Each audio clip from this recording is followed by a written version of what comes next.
që ka qenë edhe Ramush të apo nuk mundet nuk vjen shpresës, nuk vjen shprejas me ndrua gjetit e gjykatës ndërkombëtare për Jugosllavi, gjykatës së Hagës. Unë mendoj që edhe unë pres dhe fuqia provuese, kam thonë, edhe marrët e tyre nuk mund tjetë e barabartë, se rrethonat e rastit, mjetet e ndryshme provuese mund të provojnë nga kondet ndryshme, por kur ja fol besimin, siç e thotë edhe këtu të ne çaj standard, do më thotë, merren parasysh rrethonat ndryshme, sepse zoti Rubin fliste në emër të shtetit amerikan të asoj kohe. Çashtu flasin edhe tash këta tjerë që do t'jenë dhe është, unë besoj dëshmia e tij është e mjaftueshme për me rrëzu ç't pjesën që lidhet, do thotë, me tepihin ndërmarrjen kriminale dhe do thotë që nuk ka mund me ekzistu në rrethonat e tilla të luftës, nuk ka mund me ekzistu në ndërmarrje. Sa korrekte si pyetje, por a keni pa ndonjë provë, ndonjë dëshmi që e keni vërejtur që po e mbështet, që mund të jepet besimi gjykatës për këto dy pika, për pikën e ndërmarrjes të përbashkët kriminale? Ma herët, po thu? Ma herët, po, gjatë gjithë procesit. Ma herët unë në këtë nivel nuk kam pa. Pse? Ato që kanë qenë, shumica kanë qenë të redaktume, një pjesë bukur e madhe, unë kam përcjell në vazhdimsi. Edhe ato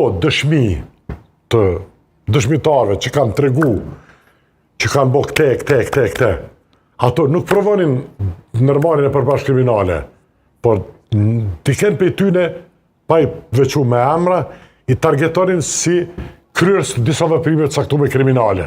Na është tjetër prej ndërmarrjes së përbashkët kriminale. Është përgjithësi, do thotë, ka ardhur si ide ndërmarrja e përbashkët kriminale? Ajo është standard në Britani. Sa e di, në ish-kodin e Jugosllavisë nuk ka ekzistuar. Jo, në Britani, o standard perëndimor. Britani pastaj është në gjykatë ndërkombëtare penale për Jugosllavi, është zbatu gjerësisht edhe në Ruanda dhe në raste tjera, është standard që e kanë...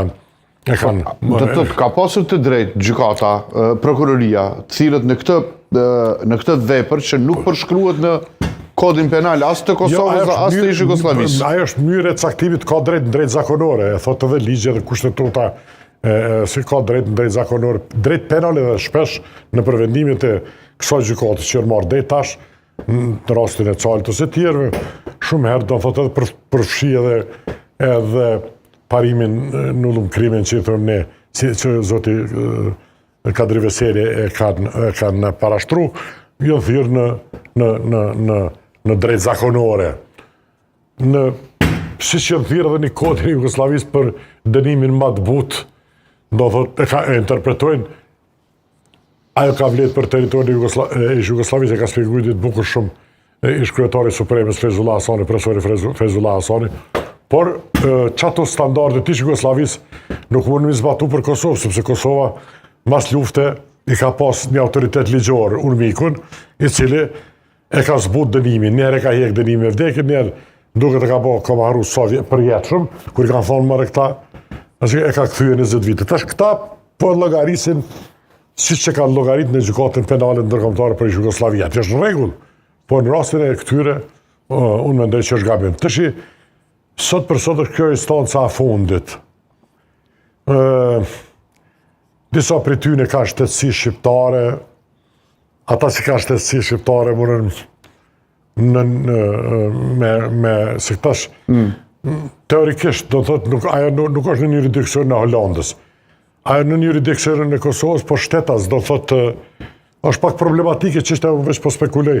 Ta shohim se disa veti kanë qu rasën në Strasburg. Do ta bënte të pavlefshme gjykatën speciale nëse do ta antarësoheshim në Këshillin e Evropës. Jo, vetëm po ta do ta krijonim një ambrell ku pastaj të akuzuarit do të kishin të drejtë të flisnin për gjykim të njëanshëm. Ashtu po, është e sigurt, jam shumë i sigurt, po prandaj një prej gjonave ma